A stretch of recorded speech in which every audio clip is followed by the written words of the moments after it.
Welcome students, आप देख रहे हैं नो मोर विद बरखा और आज हम समझेंगे एक बहुत ही powerful poem fire and ice जो लिखी है रॉबर्ट फ्रॉस्ट ने। तो चलिए इसे एकदम इजी लैंग्वेज में समझते हैं।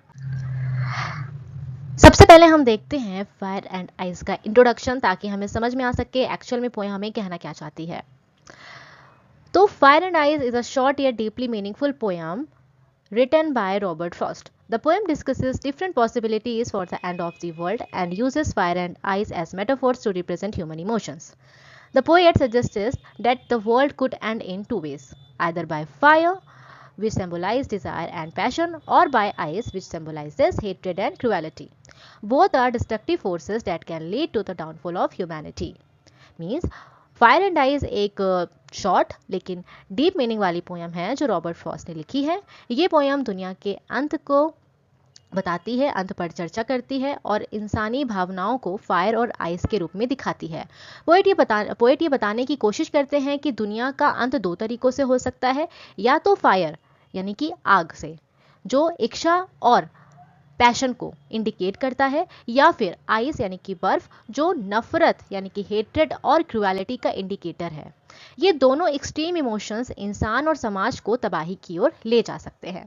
तो ये हमने समझा मोटा मोटा कि इंट्रोडक्शन क्या है हमारी पोएम का, फायर एंड आइस में पोएट हमें क्या बताने की कोशिश कर रहे हैं। अब हम इसका लाइन बाय लाइन एक्सप्लेनेशन देखते हैं और समझते हैं इसको ईजी तरीके से।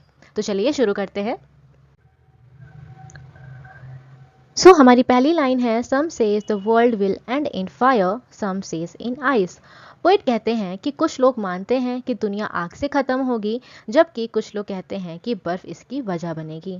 ये दोनों अपोजिट विचार हैं जो दुनिया के अंत को लेकर चर्चा करते हैं। अब यहाँ पे साइड में मैंने एक्सप्लेनेशन भी इंग्लिश में दिया हुआ है, अगर आप चाहो तो इसको भी रीड कर लेना। ठीक है, वही चीज़ लिखा है जो मैं हिंदी में एक्सप्लेन कर रही हूँ, मैंने उसको इंग्लिश में भी ट्रांसलेट करके लिख दिया है।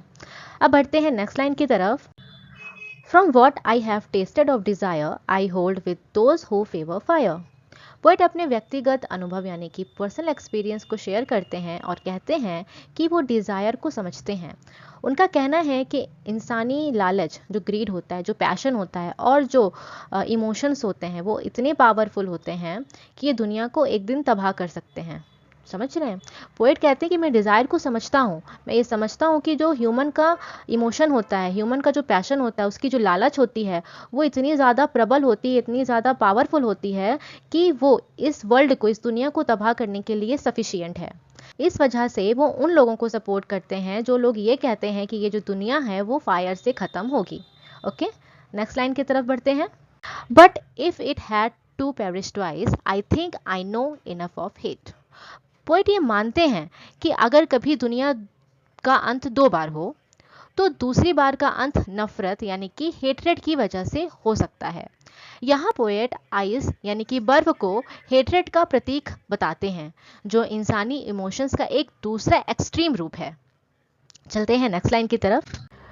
To say that for destruction ice is also great and would suffice.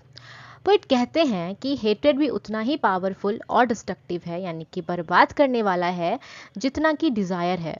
अगर दुनिया आग से बर्बाद नहीं होती, यानी कि ग्रीड और पैशन से बर्बाद नहीं होती, तो वो बर्फ से ज़रूर बर्बाद हो सकती है, यानी कि वो हेट्रेड और क्रुएलिटी से ज़रूर बर्बाद हो सकती है।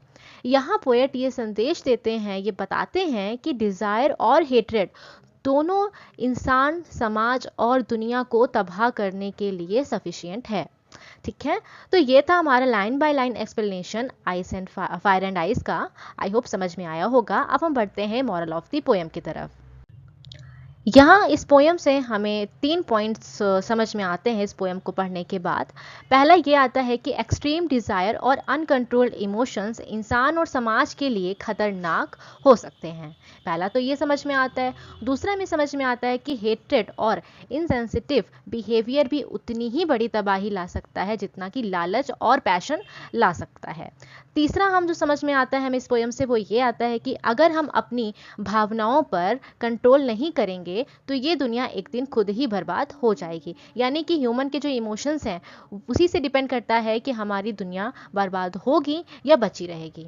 ओके, चलिए अब आगे बढ़ते हैं पोएम के कंक्लूजन यानी कि निष्कर्ष की तरफ।